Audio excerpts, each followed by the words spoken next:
नमस्कार दोस्तों, स्त्री को हर पल हर क्षण परीक्षाओं से होकर गुजरना पड़ता है। लव कुश ने भगवान राम से कहा कि वह उनके पुत्र हैं, तो भगवान राम ने अपनी प्रजा के कहे अनुसार लव कुश से कहा कि वह अपनी माँ को बुलाकर यह प्रमाणित करें कि वह उनके ही पुत्र हैं, इसको सत्य साबित करें। तो भगवान राम के कहने पर यह संदेश जब वाल्मीकि जी के पास पहुंचा, तो वाल्मीकि जी माता सीता को समझाकर भगवान राम की राज्यसभा में ले आए और कहने लगे कि आपकी पत्नी सीता पूर्ण है, पवित्र है, ये आपके पुत्र हैं। इस सत्य को आप भी जानते हैं, हम भी जानते हैं, फिर आप अपनी प्रजा के कहने पर इतना बड़ा निर्णय अपनी पत्नी सीता के लिए क्यों सुना रहे हैं। तो भगवान राम कहते हैं कि जब तक मेरी प्रजा में एक विश्वर मेरे या मेरी पत्नी सीता के प्रति रहेगा, तब तक मैं सीता को स्वीकार नहीं कर सकता। मैं अपनी पत्नी सीता को अपने साथ सिंहासन पर नहीं बिठा सकता है। तो माता सीता दरबार में सभी को प्रणाम करने के पश्चात कहती हैं कि मैंने अपने प्रभु राम के अलावा किसी अन्य पुरुष का ध्यान नहीं किया है। मैं तन मन धन और कर्म से केवल अपने प्रभु श्री राम को जानती हूँ, अन्य पुरुष को नहीं जानती हूँ।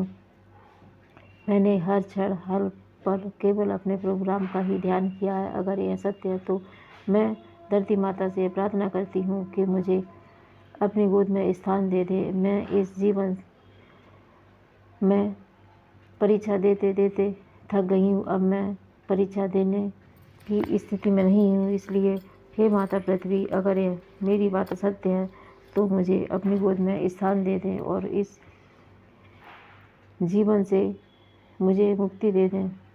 इस सत्य को सुनने के बाद माता पृथ्वी ने सीता माता को अपनी गोद में स्थान दिया। तो वहाँ पर उपस्थित सभी लोगों की आंखों में आंसू आ गए, क्योंकि यह सत्य था कि माता सीता ने राम के अलावा किसी अन्य का कभी भी स्मरण नहीं किया, स्वप्न में भी नहीं किया, और अपनी जीवन में परीक्षा देते देते थक गई, क्योंकि नारी का जीवन ही एक परीक्षा है। धरती माता सीता को अपनी गोद में समाहित कर लेती हैं और सीता माता अपने पुत्रों को भगवान राम को सौंपकर धरती में समा जाती हैं। इस तरह सीता माता का जीवन एक हर पल हर क्षण एक परीक्षा से भरा था।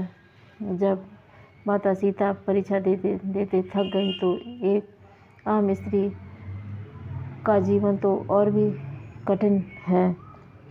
दोस्तों, जीवन से कभी थक कर ऐसा निर्णय नहीं लेना चाहिए जो मानव कल्याण के हित में न हो, किंतु भगवान राम की यही इच्छा थी। माता सीता धरती में समाहित हो गई।